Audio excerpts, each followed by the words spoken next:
The Nectar of Devotion by His Divine Grace, A.C. Bhaktivedanta Swami, Prabhupāda. Chapter 32. Symptoms of Continuous Ecstasy. The continuous ecstasy of love can remain like a powerful king, subduing all temporary manifestations of love as well as any opposing elements of anger. It can be exhibited directly or indirectly, and thus ecstatic love can be described as direct or indirect. These symptoms of ecstatic love are possible only when one is fully situated in a transcendental position. Direct ecstatic love can be divided into two groups, namely selfish and selfless. When non-contradictory symptoms of ecstatic love are distinctly manifest, any contradictory symptoms create a sense of abomination. Contradictory ecstatic love is called selfish. That ecstatic love which can adjust all contradictory or non-contradictory symptoms is called direct selfless love. These selfless symptoms can again be divided into 5 groups: neutrality, servitude, fraternity, parenthood, and conjugal love. Such ecstatic love assumes a particular mode in contact with different objects of love. Neutrality can be further subdivided into general, transparent, and peaceful. An attraction for Krishna by the people in general or by children cannot take any specific or satisfactory position.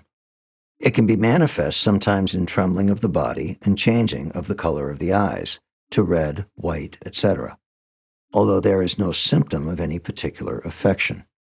One old man was told by a young man, "Just see how this child, only 3 years old, is so jubilant. Simply by seeing Krishna, he is running so swiftly, making a tumultuous sound. Just see." This is an instance of neutral, ecstatic love in the heart of a child, without any specific subdivision. Due to the different types of attraction for Krishna, there are different varieties of devotees. Their symptoms are manifested transparently, just like jewels. It is said that a great devotee Brahmin would sometimes address the Supreme Personality of Godhead as Master, and sometimes he would joke with the Lord using different kinds of familiar words. Sometimes he would protect the Lord with a filial affection, and sometimes he would cry out to the Lord, addressing the Lord as his beloved. And sometimes he would meditate on the Lord as the Supersoul. This means that the Brahmin expressed his ecstatic loving symptoms in different ways at different times. But in each instance, because of ecstatic love, the Brahmin merged himself in the ocean of happiness and became situated in pure love. Thus he was a transparent medium, like a jewel that shows reality in varying colors according to its own nature. When the great sage Narada was glorifying the pastimes of the Lord with his Veena, the 4 Kumaras, headed by Sanak, although merged in the impersonal conception of Brahman, were trembling all over. Another devotee once exclaimed, "Although I can achieve liberation simply by serving the devotees, my mind is still very much anxious to see the Supreme Personality of Godhead, whose bodily complexion is just like a dark cloud." When a devotee is so anxious to contact the Supreme Personality of Godhead, that can also be accepted as a symptom of neutral love. Generally, a devotee of Lord Krishna may be placed into one of 3 groups. One group consists of those who are completely dependent on the merciful affection of the Supreme Personality of Godhead.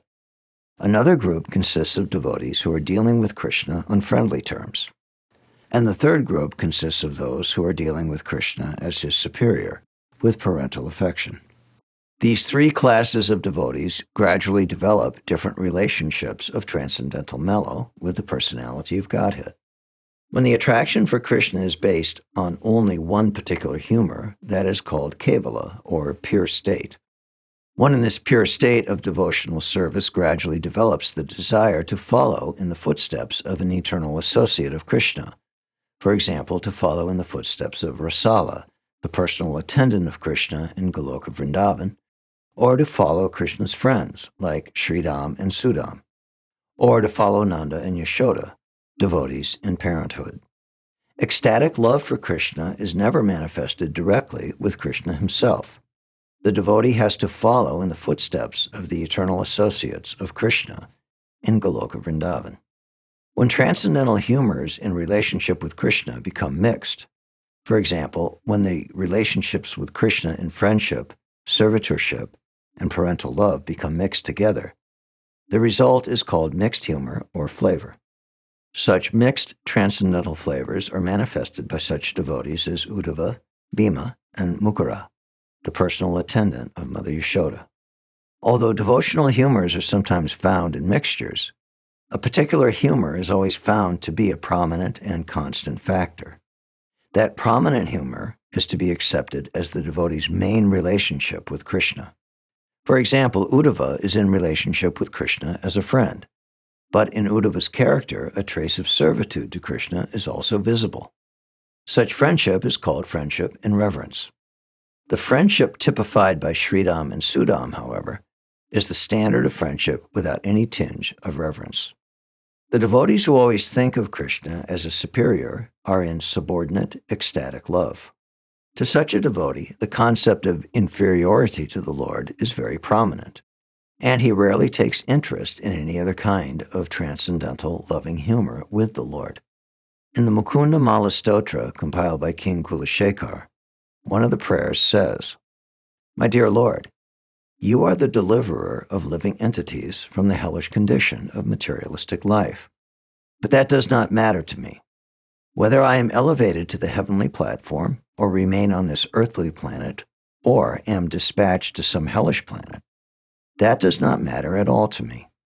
My only prayer is that at the time of my death, I may simply remember your two beautiful feet, which are just like lotus flowers, fructifying during the autumn season."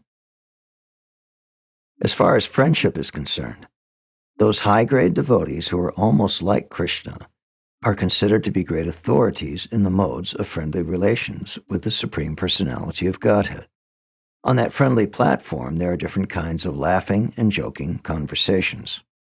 An example of such a friendly relationship with Krishna is described in the Srimad Bhagavatam when Krishna was once thinking, "Today, while I was engaged in tending the cows in the pasturing ground of Vṛndāvana, I went to collect some flowers in a beautiful garden.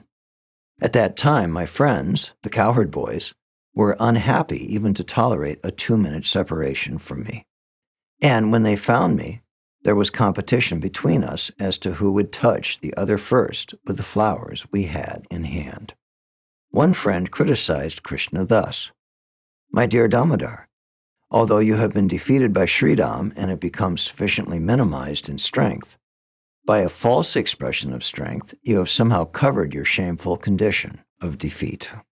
When Mother Yashoda heard that Krishna's cows were being forcibly moved by the strong servants of Kamsa, and that the tender cowherd boys were trying to protect their cows, she began to think, 'How can I protect these poor boys from the invasion of Kamsa's servants?' This is an instance of a superior attitude in a devotee. As soon as Mother Yashoda found her son Krishna returning from the pasturing ground, she immediately began to pat him, touching her fingers to the cheeks of the Lord.